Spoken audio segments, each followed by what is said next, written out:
Olá, seja bem-vindo ao 13º episódio das nossas, cada vez mais suas e Nove Talks. Sim, porque na realidade nós desenvolvemos este projeto a pensar em si e totalmente para si. Falamos de pessoas, de hotelaria, mas também do turismo em geral. Esta pandemia veio mostrar a quem duvidava do real impacto que a hotelaria tem nos diversos setores da economia e da sociedade em geral, que é muito mais do que um player económico. É cultural, social e principalmente humano. Depois da conversa com o João Jorge Silva sobre investimento, faria sentido falar com quem no terreno faz acontecer esse mesmo investimento. Tenho hoje comigo o Pedro Ferreira, diretor de Sistemas de Informação de Hotéis Vila Galé, e pareceu-nos pertinente convidar o Pedro porque ele tem um percurso profissional muito interessante. Já passou por várias áreas de negócio antes de chegar à hotelaria e achamos que esse mesmo know-how pode nos ajudar a compreender melhor e a adaptar as empresas hoteleiras a estas novas necessidades. Na realidade, 2020 trouxe-nos imensos desafios tecnológicos e, portanto, vamos tentar que o Pedro nos ajude aqui um bocadinho a melhor nos prepararmos para aquilo que nos espera. Pedro, muito obrigada por ter aceito o nosso convite. É um prazer tê-lo aqui connosco. Vamos falar um bocadinho da tecnologia, da informática, dos desafios que a hotelaria hoje em dia está a enfrentar. Muito obrigado, Zélia. Eu é que agradeço o convite por podermos estar aqui a conversar um pouco e a partilhar experiências. Perguntas? Perguntas? Então, as perguntas começam por, se calhar, perceber de uma forma muito geral, porque obviamente o seu percurso já tem assim, um longo caminho, só percebermos como é que o Pedro chega à hotelaria, porque efetivamente passa por várias áreas até chegar aqui.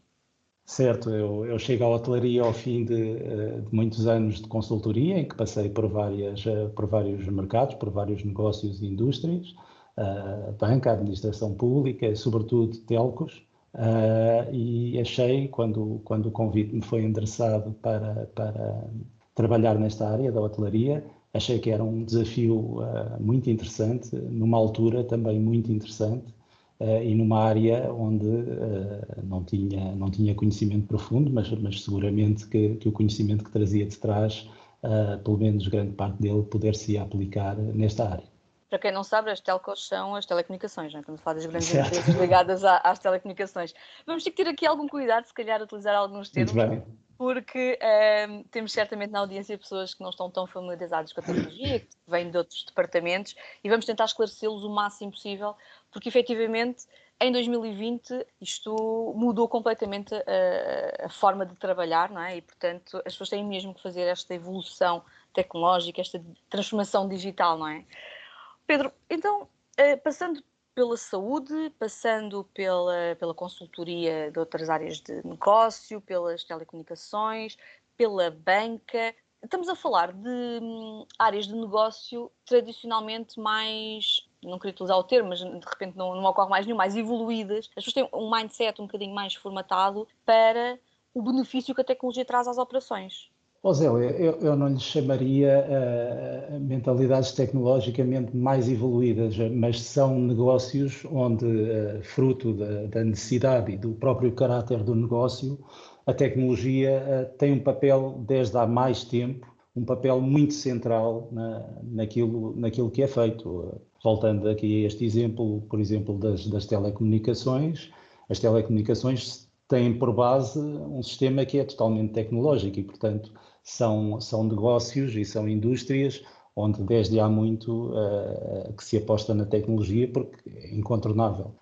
No que diz respeito à hotelaria, a meu ver, é possível que tenha despertado para esta necessidade um pouco mais tarde, fruto das características do que é mesmo esta indústria, mas onde se sente e onde se observa uma grande vontade e uma grande adesão a tudo o que é tecnologia. Mas na realidade os setores são diferentes, não é? A tecnologia é encarada de forma diferente dos outros setores, e vamos generalizar um bocadinho, não é? Para não estarmos aqui especificamente a falar de coisas que não se enquadram neste tema, mas se compararmos todos os outros setores com aquilo que é a hotelaria, não é igual. Não é igual aos outros setores, se calhar a aposta, o próprio volume em termos de investimento acaba por ser superior. Mas isso não invalida que, no fundo, a tecnologia nos outros setores serve os mesmos propósitos que na hotelaria, no sentido em que serve para, por um lado, tornarmos os processos internos mais eficientes e, pelo outro lado, servirmos da melhor forma o nosso cliente. Isto porque, na realidade, os hotéis são... hotéis, na generalidade das empresas turísticas, mas trabalham para os clientes. É um setor de pessoas, não é?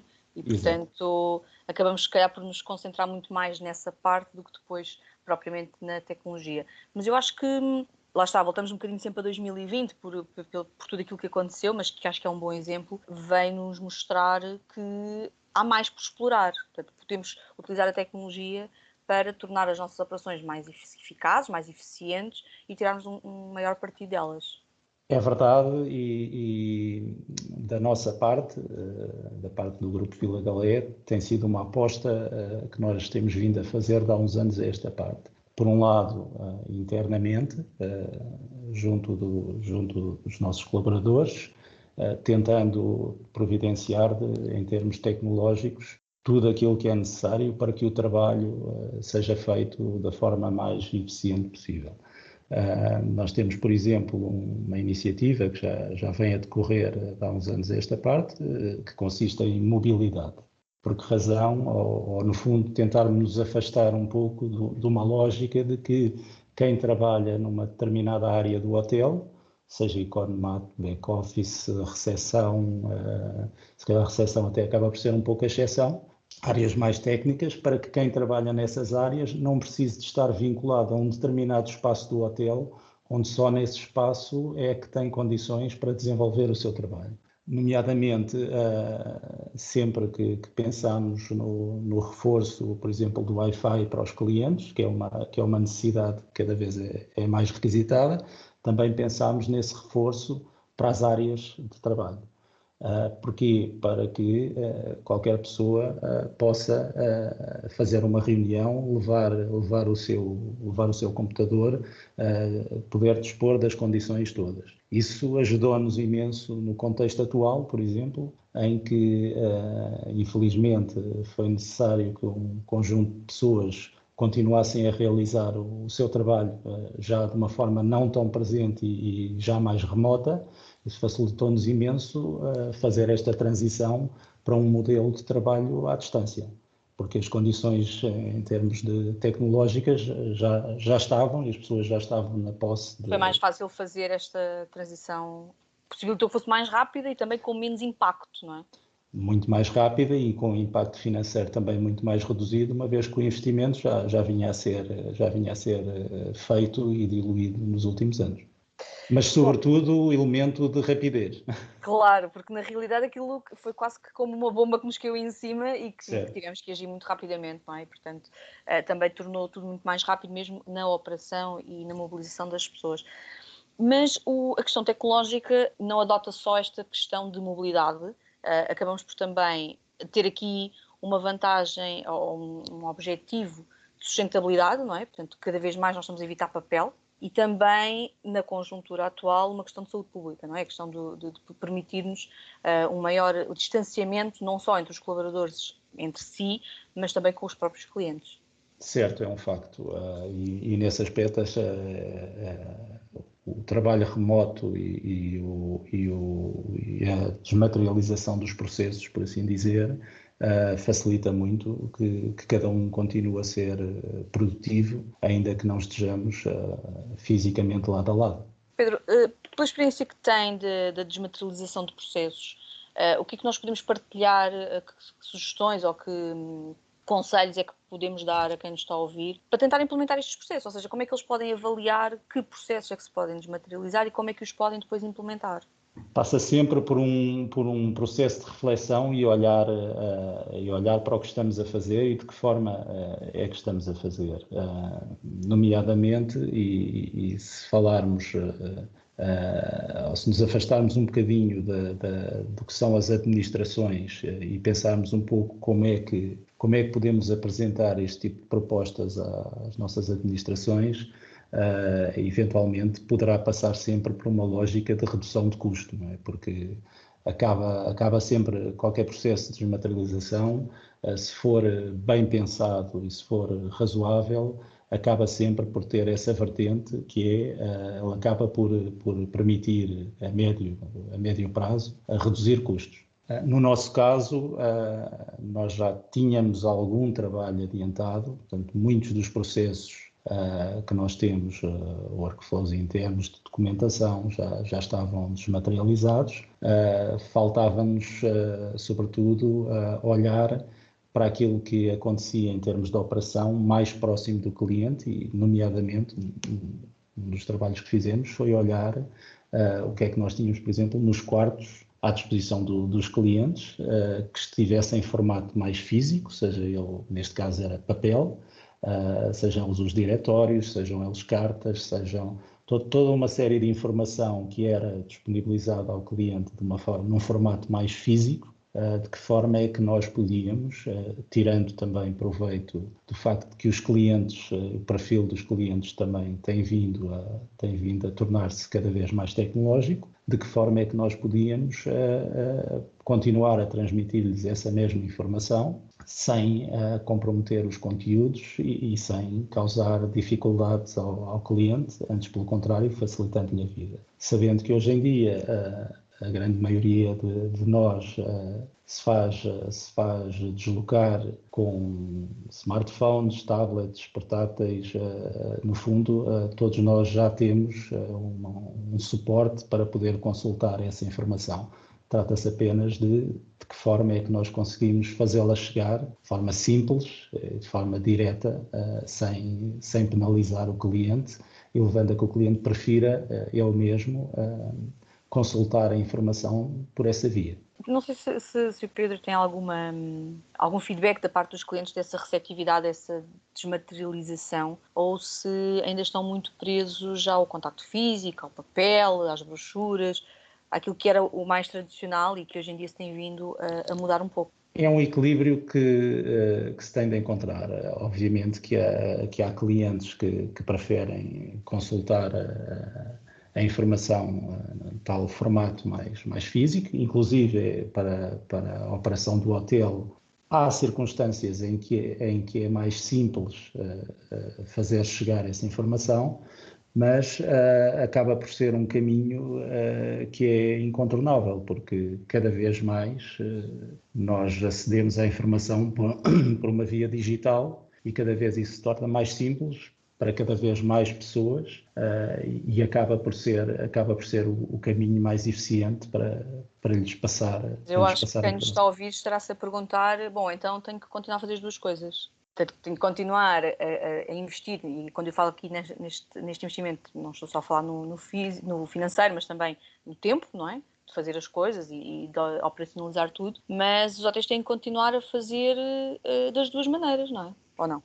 Não forçosamente, ou seja, realmente os hotéis, a meu ver, devem ter uma contingência, algum plano para, não havendo disponibilidade, seja para um cliente, ou seja, por uma questão externa de que realmente estamos aqui com um problema de abastecimento de energia ou de internet ou do que seja. Mas é muito simples criar essas contingências tendo a informação em formato digital. É uma questão, se for necessário, imprimem-se algumas cartas a partir do conteúdo digital. No entanto, se eu conseguir disponibilizar ao cliente, como por exemplo estamos a fazer através da plataforma do MyVilla Galé, e de uma forma simples, se eu conseguir disponibilizar ao cliente uma forma dele gerir a sua reserva, desde poder consultar a conta, até poder fazer o check-out, poder pagar a sua conta, poder reservar um restaurante, um spa, poder aceder a estes conteúdos, além destas, chamemos-lhe funcionalidades ou facilidades de chegar aos serviços do hotel, mesmo os conteúdos, cartas, diretórios, parceiros, etc., conseguir disponibilizar toda esta informação numa plataforma para a qual ele está habituado já a consultar no smartphone, de conseguir passar esta informação toda de uma forma simples, claramente que a adesão é grande. E nós conseguimos observar isso. É necessário termos um plano B, um plano de contingência, mas será que temos capacidade para ter esses planos de contingência? No geral, as empresas no geral. Porque obviamente que em grandes grupos hoteleiros é mais fácil, não é? Porque existem mais recursos disponíveis, mas infelizmente ou felizmente, não sei muito bem que opinião ter em relação a isso, a maioria das unidades hoteleiras em Portugal são hotéis independentes ou pequenos grupos familiares de 2 ou 3 unidades hoteleiras e, portanto, para além da escassez humana, há também aqui algumas limitações de infraestrutura e de equipamentos. É um facto. Zélia, repare, nós, no caso da Vila Galé, nós pensámos todos estes processos e todas estas facilidades, toda esta plataforma, como um complemento ao que já estávamos a oferecer fisicamente, presencialmente. Obviamente que temos a vantagem de que, ao desenvolver para um hotel, estamos a desenvolver para toda a cadeia. E aqui o custo, obviamente, que fica mais diluído. Quem possa ter mais dificuldade, porque efetivamente se trata de um, dois, três hotéis, uma dimensão mais reduzida, poderá encontrar sempre alternativas, olhando para os processos que está a desenvolver e da forma como os está a desenvolver e pensar como é que os pode otimizar e como é que pode reduzir os custos associados a papel, associados a energia, associados ao consumo de uma série de recursos e acaba por ter sempre algum retorno, ainda que possa ou não possa, neste caso, atacar o tema em grande escala, mas pode sempre começar de uma forma mais pequena, mais contida e ir aplicando os mesmos princípios a todas as áreas de funcionamento do hotel. Portanto, na realidade, em escalas diferentes, mas há sempre alguma coisa que nós podemos ir ali otimizando que permita reduzir custos, seria o ideal, mas mesmo que não haja uma redução de custos, que haja um maior aproveitamento dos recursos existentes, sejam eles físicos, equipamentos mais propriamente dito, ou sejam em termos do tempo das pessoas e dos resultados que se obtêm com essas mesmas operações, não é? Exato. Pedro, acho que seria interessante percebermos aqui um bocadinho, porque dizia há pouco, que vocês desenvolvem para todas as unidades e, portanto, entende-se que são vocês que fazem o desenvolvimento tecnológico in-house, portanto, dentro da vossa estrutura. Isto acarreta alguns desafios. Acarreta muitos desafios, certo. O desenvolvimento à medida e o facto de, a dada altura, termos apostado em reunir internamente este tipo de competências e avançar com este tipo de projetos, aqui sim eu concordo inteiramente com o que a Zélia acabou de dizer. Esta lógica só compensa em escala, porque estar a desenvolver à medida para 1, 2, 3 hotéis versus procurarmos no mercado um fabricante que responda às nossas necessidades, obviamente que é uma decisão que é complicada, porque tem muitas vantagens e podemos passar em revista algumas delas e aquilo que nós achamos que realmente são as grandes mais-valias de termos ido por este caminho, mas em termos de inconvenientes tem sempre, logo à partida, tem um risco que é inerente a conseguir reunir um conjunto de pessoas e um conjunto de conhecimento e de perfis, uns mais técnicos do que outros, mas reunir esse conjunto de pessoas que consiga não só dar a resposta, isso no imediato consegue-se, mas sobretudo manter essa resposta ao longo do tempo e construir uma equipa que trabalhe com as restantes equipas, em termos informáticos é essencial, e que consiga ao longo do tempo dar bom desempenho e bons resultados.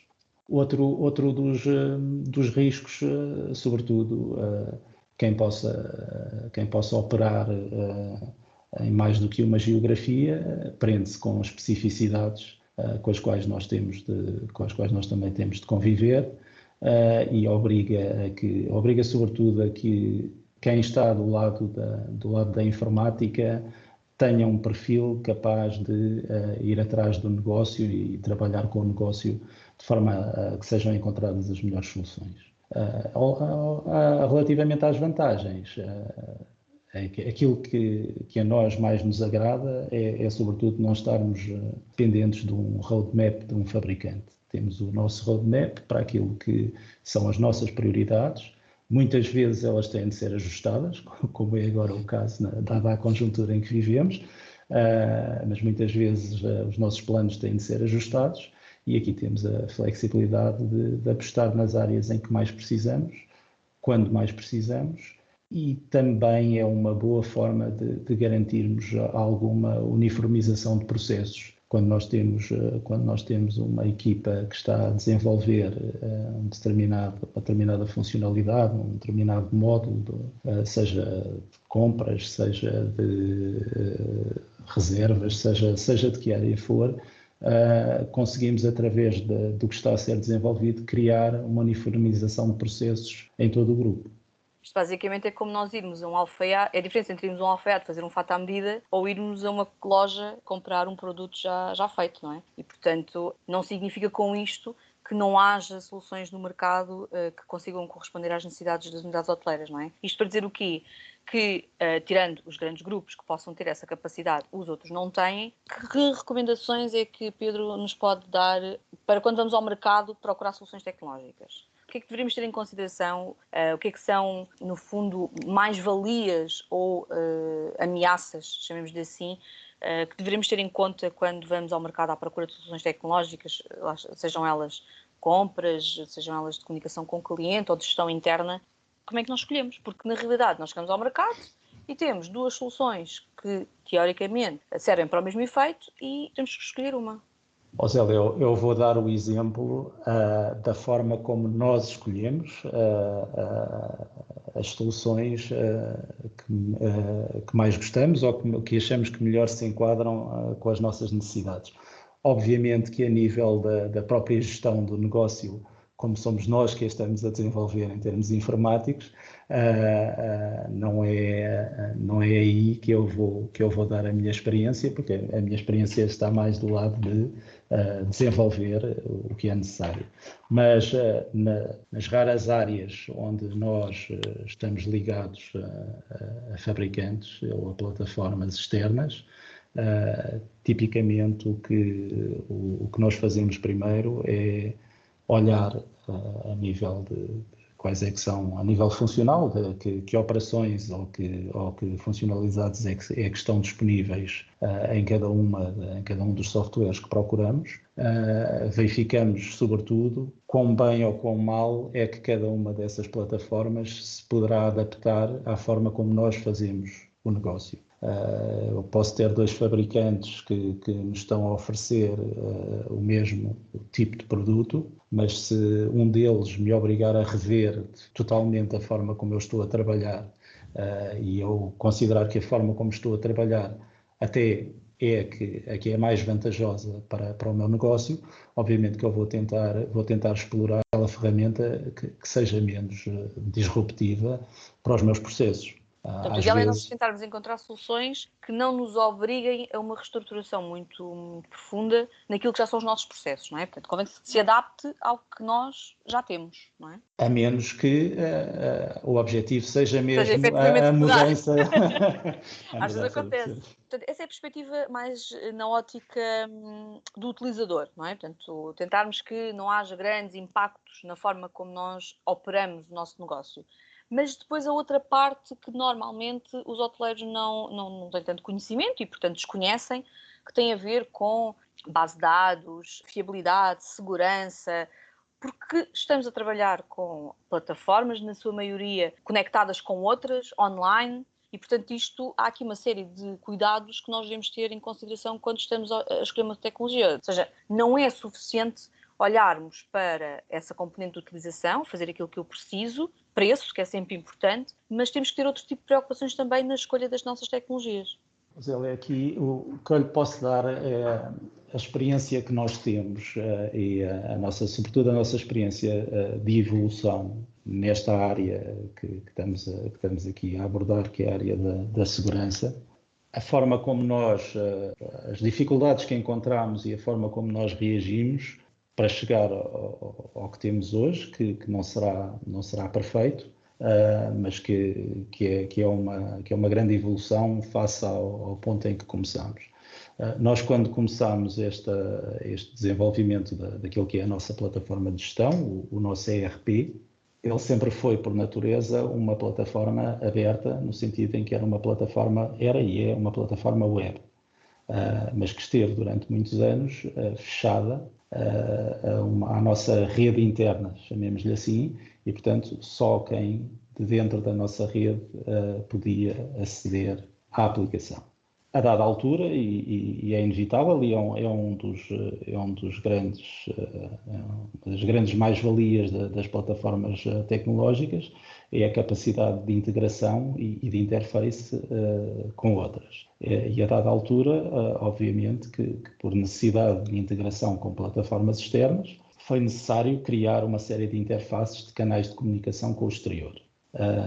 Já na altura em que se abriram essas portas para o exterior, um dos primeiros projetos que foi feito em conjunto com esse desenvolvimento foi a monitorização. Para nós é bastante importante ter uma noção de o que é que está a acontecer, não só que estamos a comunicar com o exterior, e sim senhor, é ótimo, e temos uma série de automatismos novos e tiramos esforço numa série de tarefas. A própria evolução do negócio obrigou a que houvesse essa mudança, não é, de processos. O que eu lhe posso dizer da nossa experiência, Zélia, é que a partir do momento em que nós implementámos a dita monitorização, que também fomos nós que desenvolvemos, tomámos consciência realmente de uma série de ameaças que nós sabíamos que existiam, obviamente, mas que não as conseguíamos quantificar até aqui. Isto para quem não possa não estar a perceber muito bem esta questão da monitorização e das ameaças, estamos a falar no decorrer das operações, alguém exterior, famosos hackers, estarem constantemente a tentar entrar nas redes e nos softwares das empresas, correto? Tal e qual. Ou seja, aqui em termos de ameaças, eu julgo que todos nós sofremos com isso. A forma mais direta é o spam ou o phishing, no fundo, aqueles e-mails que nós recebemos que nos tentam encaminhar para sites maliciosos, onde muitas vezes são réplicas com o aspecto dos sites que nós estamos habituados a utilizar, quer seja uma conta de e-mail, quer seja uma conta de PayPal, quer seja qualquer uma dessas plataformas que todos nós usamos. Mas essas são mais visíveis, não é? Essas são mais visíveis. O final exatamente. acaba por perceber que há ali qualquer coisa de estranho, não é? Tal e qual. E essas. Mais obscuro. Exato. As primeiras nós tentamos combatê-las com formação e com a evolução das próprias plataformas que usamos, de e-mail, os ditos filtros anti-spam, etc. As outras, e foi por isso precisamente que nós sentimos a necessidade de implementar alguma monitorização, prendem-se com processos, quando estamos a falar de hackers, não precisa de ser aquele estereótipo do sujeito com o capuz, não é, que está ali. O problema é que são processos que estão montados, que muitas vezes até não são dirigidos especificamente à empresa A ou à empresa B, mas que procuram precisamente esses pontos, essas portas de entrada, e correm código que sistematicamente experimenta milhares de passwords, milhares de combinações, milhares de vulnerabilidades, e pelo simples facto de estar a acontecer um processo desses, notamos degradação no nosso serviço, e se não estivermos atentos, pensamos que se deve a algum problema interno, seja com a base de dados, seja com as comunicações, quando no fundo o que está a acontecer é que alguém está a ocupar o espaço todo ou a colocar-se à nossa frente nos canais de comunicação. Tal é o volume de pedidos e de acessos que está a tentar fazer, e muitas vezes isso acaba por ter reflexos para dentro que, se não estivermos atentos, não conseguimos perceber porque é que estão a acontecer. Eu acho que essa dica é importantíssima, porque, na verdade, muitas empresas, e generalizo até mesmo para fora da hotelaria, que têm imensas dificuldades em operar os seus sistemas por lentidão. e acaba por não se perceber muito bem, atribui-se as culpas ao hardware, ao software, e muitas das vezes é algo que está por trás, esses milhares de tentativas por segundo de introdução de passwords, de acesso às máquinas, e que está de alguma forma ali a trazer alguns problemas para a operação, e que, não sendo visível, muitas das vezes acabamos por trocar de computador, trocar de software, entrar em custos que se calhar são desnecessários, porque o problema efetivamente é outro. Não estou a dizer que seja sempre isso, obviamente. Estou a generalizar, claro. A maior parte dos casos até se prende com alguma questão interna, mas no nosso caso nós tivemos situações e que depois tivemos de retificar e ajustar os interfaces para rejeitarem esse tipo de comunicações.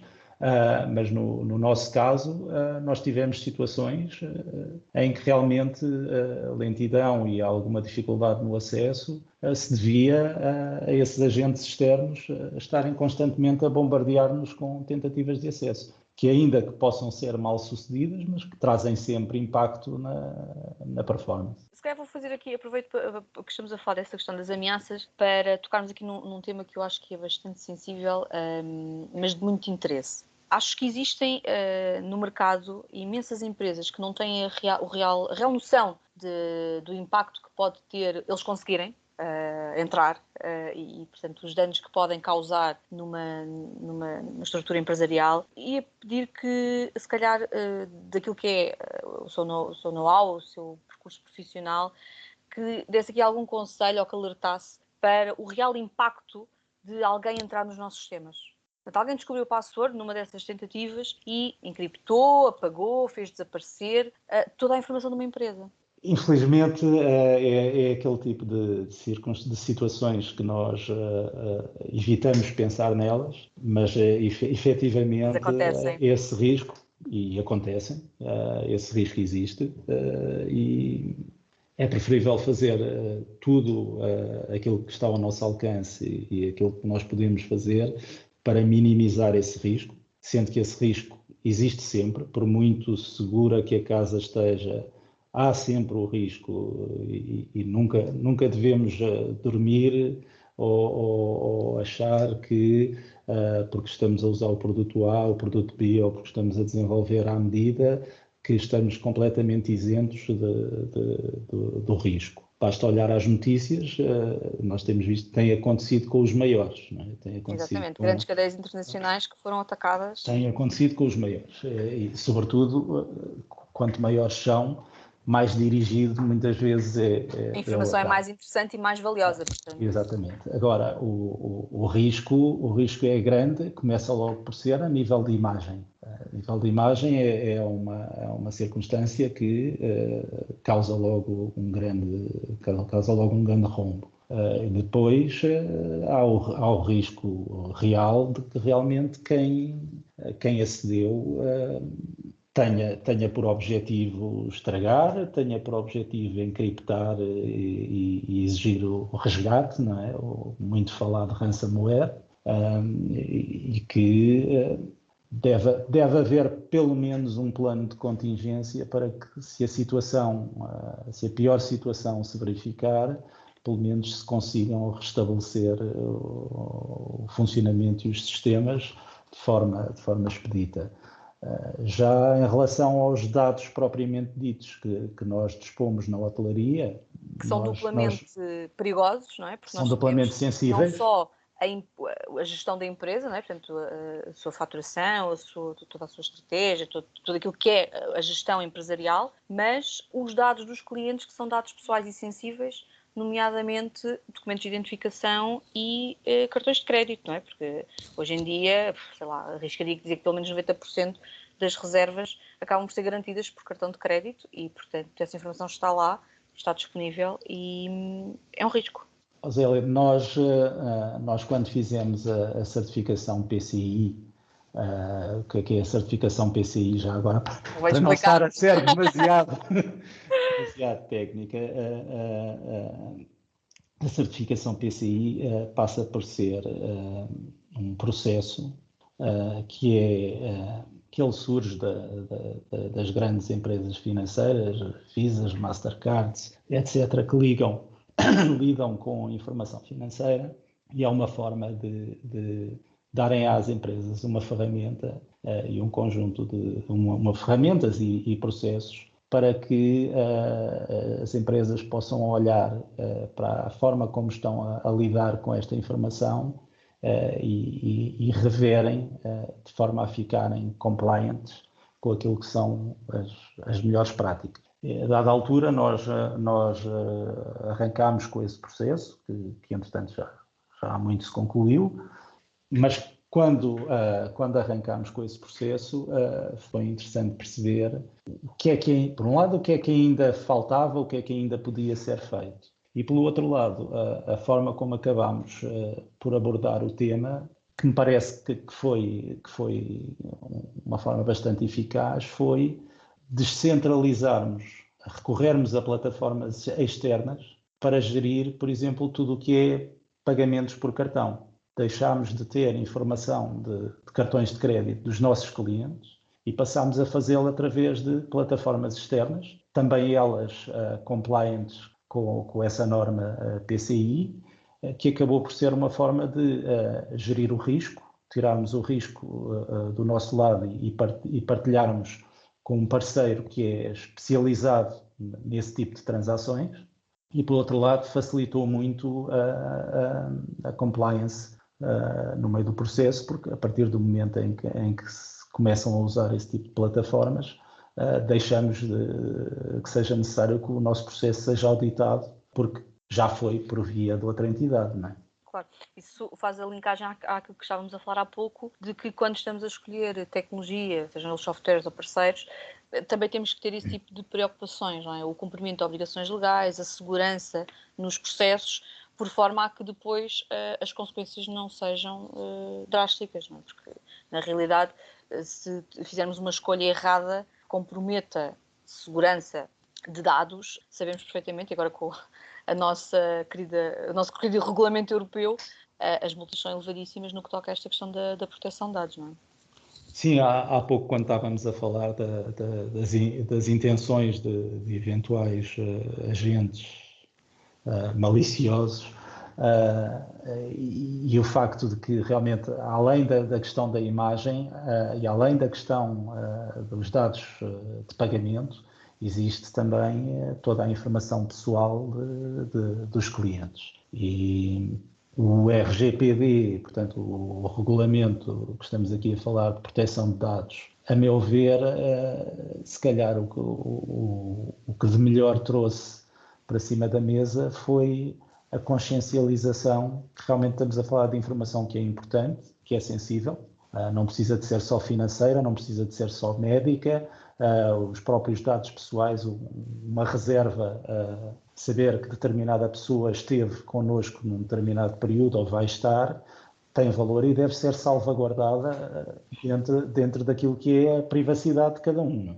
E, portanto, mais até do que as multas, mais até do que... E tudo isso, obviamente, que tem um grande impacto, mas, sobretudo, a consciência de que a informação que ali temos não é bem nossa, é de alguém que nos facultou essa mesma informação e que merece todo o respeito na forma como nós a tratamos. Uma informação que é tão valiosa para as unidades hoteleiras e que, de repente, bem, este regulamento veio aqui a chocalhar um bocadinho as coisas e dizer-nos que, afinal, isto efetivamente não é nosso, é dos clientes, que eles têm direito sobre essa mesma informação e sobrecarregou um bocadinho as empresas no que toca ao armazenamento, não é? E também à segurança desses mesmos dados, porque hoje em dia tivemos que implementar uma série de processos. Há bocadinho falávamos da redução do paper, ou paper free. Muitas unidades hoteleiras voltaram ao papel, aos boletins de chegada, justamente para pedir esses consentimentos e para garantir que cumprem a legislação. Mas também houve outras que se apoiaram na tecnologia para cumprir essa mesma obrigação. Portanto, lá está, voltamos àquela necessidade de avaliação daquilo que são as nossas necessidades e tentarmos o máximo possível que a tecnologia seja um aliado no cumprimento destes processos, destas obrigações. Célia, sim, e aqui uma das vantagens realmente deste regulamento e na forma como nós avaliámos o regulamento e como é que o íamos implementar e que alterações é que iríamos implementar da forma como estávamos a trabalhar.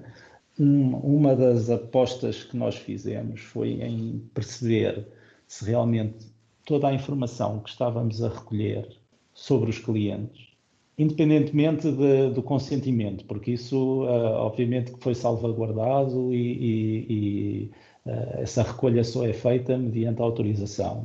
Mas houve uma análise daquilo que era necessário recolher. Houve uma análise, não é? exatamente, houve uma análise de o que é que nós estávamos a recolher e se aquilo que estávamos a recolher tinha real valor que justificasse manter, cuidar de mais essa informação, se é que ela depois era uma mais-valia para nós e para o cliente em termos de negócio, em termos de comunicação, em termos Sim, há muitas empresas que pediam hotéis que pediam uma série de informação, mas depois na realidade eu perguntava, e vocês fazem alguma coisa com isto? Estão a reter os dados dos clientes com que objetivo?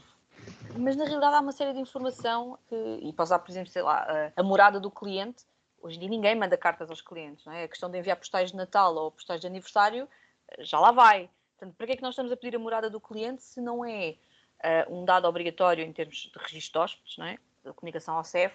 Para que é que nós a vamos guardar? Até podemos pedir no momento de check-in por algum motivo, mas guardá-la... Pode ser importante a nível de faturação, mas pode estar contida na área que lhe diz respeito, ou seja, lá por ser interessante para emitir uma fatura ou por ser necessária para emitir uma fatura, não precisa de forçosamente estar a ser recolhida noutros âmbitos.